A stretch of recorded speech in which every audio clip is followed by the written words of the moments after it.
Hello বন্ধুরা, আপনারা সবাই কেমন আছেন? আর আজকে আমি কোথায় যাচ্ছি জানেন? কি করে জানবেন? আমার তো বলতে হবে না। ভাই দূরে যাচ্ছি না, কাছেই যাচ্ছি। এই দেখুন গাড়ি থেকে আকাশের ভিউটা খুব সুন্দর লাগছে দেখে। অনেকক্ষণ অপেক্ষা করছিলাম গাড়ির জন্য, আর ফাইনালি গাড়ি চলে আসলো আর আমিও চলে যাচ্ছি। কোথায় যাচ্ছি যে আমার সাথে চলুন, দেখতে পারবেন কোথায় যাচ্ছি। আর এই দেখুন এসে নেমে পড়লাম। আমরা এসেছি উদয়পুর জগন্নাথ মন্দিরে। উমা, হঠাৎ করে আবার উদয়পুর জগন্নাথ মন্দিরে এসেছি কেন? আপনারা তো মনে মনে মনে ভাবছেন কেন এসেছি, বলবো তো। আগে রাস্তাটা ক্রস হয়ে নেই, তারপরে বলবো। হ্যাঁ, তো বন্ধুরা আমরা সবাই রাস্তাটা ক্রস হয়ে যাচ্ছি। আর দেখুন মন্দিরের গেটটা খুবই সুন্দর। ক্রসে এখনই প্রবেশ করুন মন্দিরের ভিতরে। তো চলুন, আমি কেন যাচ্ছি আপনাদেরকে বলছি। এই দেখুন আমাদের মাসিমার ছবিটা। অনেক মিস করছি মাসিমাকে, উনি আমাদেরকে ছেড়ে অনেক দূরে চলে গেছেন।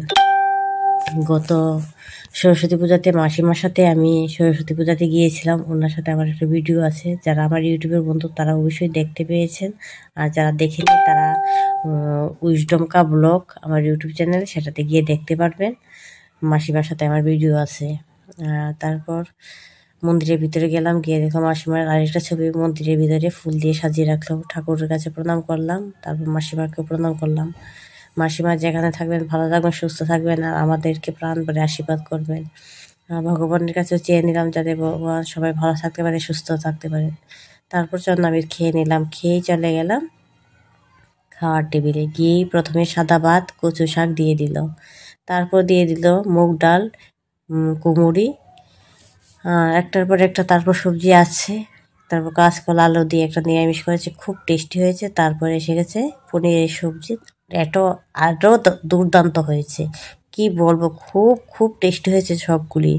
তারপর চলে আসলো পাঁপড়, আর আমার সবচেয়ে ফেভারিট জিনিস সেটা হলো চাটনি। তারপর টক দই, সরি টক না, মিষ্টি দই, মিষ্টি, তারপর চিড়া, গুড়, আদা, এটা তো মূল জিনিস দিতে হবে। তারপর খেয়ে টেয়ে হাত ধুয়ে রেডি হয়ে গেলাম যাওয়ার জন্যে। তারপর যাওয়ার সময় যারা যারা পান খাচ্ছেন তাদের সামনে পান আছে, যা যা খাবেন তো খেয়ে নেবেন। আমি তো খাবো না, আমি না খেয়ে আমি মন্দিরটাকে একটু ভিডিও করে নিলাম আপনাদেরকে দর্শন করাবো বলে।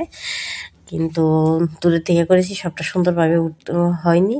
আর চারপাশে প্রচুর কাজ চলছে, কারণ মন্দিরটাকে অনেক বড় করা হচ্ছে। তো আজকের ভিডিওটা আমি এখানেই শেষ করব। আর যাওয়ার সময় উইজডমকে বলেছিলাম আমাকে একটু ভিডিও করা, আমি যে বেরিয়ে যাচ্ছি, তো উইজডম আমাকে একটু ভিডিও করে দিল। তো ভিডিওটা আপনাদের কেমন লাগলো, লাইক কমেন্ট শেয়ার অবশ্যই করবেন। শেয়ার করতে কিন্তু বন্ধুরা বলবেন না, ভুলবেন না। আর কমেন্ট করে অবশ্যই আমাকে জানাবেন কেমন লাগলো। তাহলে আজকের ভিডিওটা এখানেই শেষ। সবাই ভালো থাকবেন, সুস্থ থাকবেন।